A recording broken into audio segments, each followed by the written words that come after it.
Mes 3 ingrédients pour écrire un texte de théâtre sont la dualité, les silences, le rythme et l'ustensile que j'affectionne particulièrement, c'est le couteau éplucheur.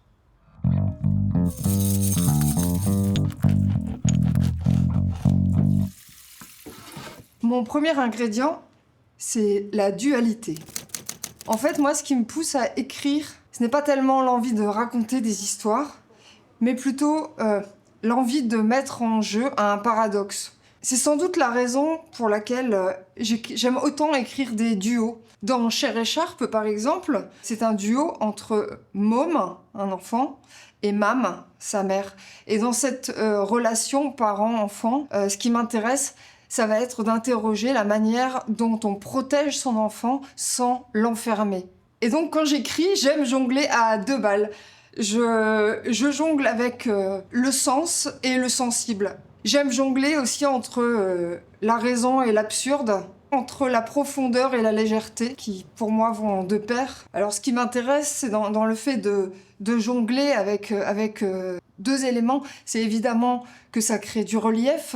Ce sont jamais 2 chemins parallèles qui avancent, mais qui viennent se croiser, s'éloigner, et c'est la vie, quoi, en fait. Mon deuxième ingrédient, c'est les silences. Moi, j'ai la sensation d'écrire ce qui est nécessaire à faire entendre les silences. Alors, les silences, ce ne sont pas des vides.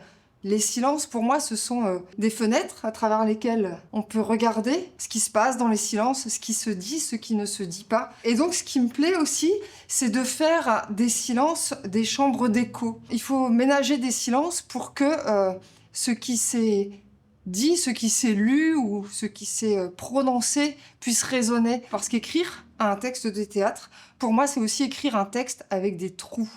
C'est-à-dire vraiment, là, pour le coup, avec des espaces vides qui vont laisser de la place à l'imaginaire du lecteur et de la place aux interprètes et aux autres langages du spectacle. Mon ustensile préféré, c'est donc l'économe. La plus grosse partie du travail, pour moi, c'est celle de réduire la matière jusqu'à ce que je ne puisse plus rien enlever à ce texte. Une belle idée, j'ai envie qu'elle tienne en 2 répliques, 3 répliques, et pas en 15 pages.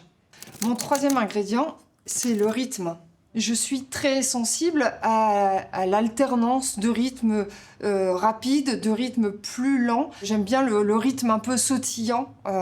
En fait, je pense qu'écrire un texte, pour moi, c'est un peu écrire une partition musicale.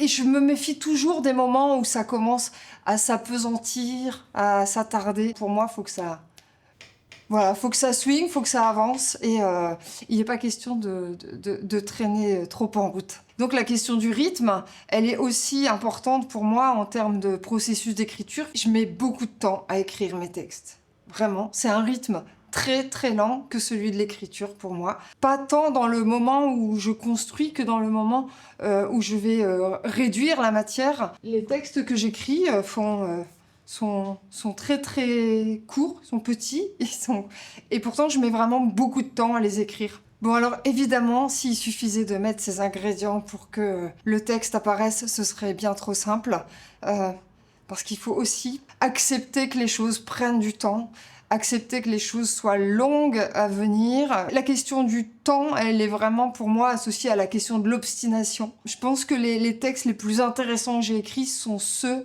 que j'ai pensé un jour ne jamais réussir à écrire. C'est sans doute ce qui fait que j'aime beaucoup cette phrase de Beckett qui dit « rater, rater encore, rater mieux ». Voilà, je m'y retrouve mais tellement souvent, et je me dis « allez, rate encore une fois, rate encore 2 fois », et puis sans doute à la fin, il en sortira quelque chose.